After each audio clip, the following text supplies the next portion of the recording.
રાજકોટ વિવાદ મામલે પરેશ ધાનાણીએ પોતાના ટ્વિટર એકાઉન્ટ ઉપર હે શક્તિ તમે શાંત રહેજો કહીને એક વિડીયો શેર કર્યો હતો, જેમાં એક ક્ષત્રિય મહિલા જોહરની વાત કરી રહ્યા છે। પરસોત્તમ રૂપાલા અને પરેશ ધાનાણીના સંબંધો પહેલેથી જ ગરમાયેલા હોય છે, ત્યારે હવે કોંગ્રેસ વિચારી રહી છે કે રાજકોટ બેઠક પરથી કદાચ તેમને ઉતારશે મેદાને। આવો જોઈએ આ વિડીયો। નમસ્કાર, હું છું હિમાની, આપ જોઈ રહ્યા છો ન્યૂ ગુજરાતી ન્યૂઝ। માતાજી, જય રાજપૂતાના, જય ભવાની। હવે અમને એમ હતું કે જોર સુધી પહોંચવાનો ટાઈમ નહીં આવે, પણ સમય બાકી ગયો છે જોહર સુધી પહોંચવાનો। અમે 2 દિવસ આપેલા, એ 2 દિવસ આજે પૂરા થાય છે, એટલે કાલે અમારે જોહર કરવાનું ફાઇનલ છે।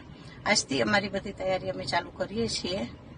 સૌથી પહેલાં અમે હાથમાં મહેંદી લગાવશું, કારણ કે અમે સુહાગન બધા છીએ અને સુહાગન બધા જોહર કરી રહ્યા છીએ। તો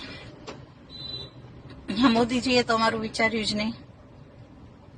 અમને છેક સુધી આશા હતી કે મોદીજી કંઈક તો કરશે રાજપૂતો માટે, રાજપૂતાનીઓ માટે। મોદીજીને ઇતિહાસ ખબર જ છે બધો।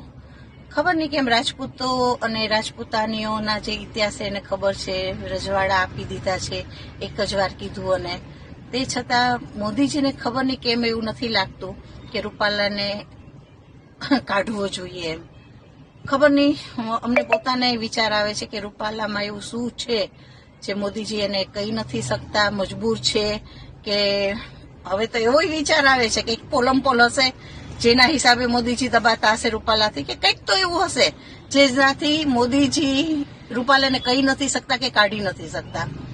તો ફાઇનલ છે, કાલે અમે જોહર કરવા જઈ રહ્યા છીએ। હવે બાકી શું થશે એના માટે થઈ જાઓ તૈયાર મોદીજી।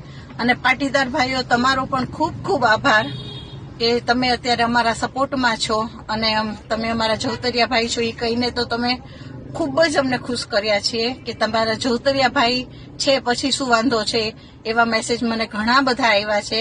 એ બધા જ ભાઈઓને મને સાચે દિલથી આભાર તમારો। જય રાજપૂતાના, જય ભવાની। આવી જ લેટેસ્ટ અને અપડેટેડ ન્યૂઝ માટે જોડાયેલા રહો ન્યૂ ગુજરાતી ન્યૂઝ પર।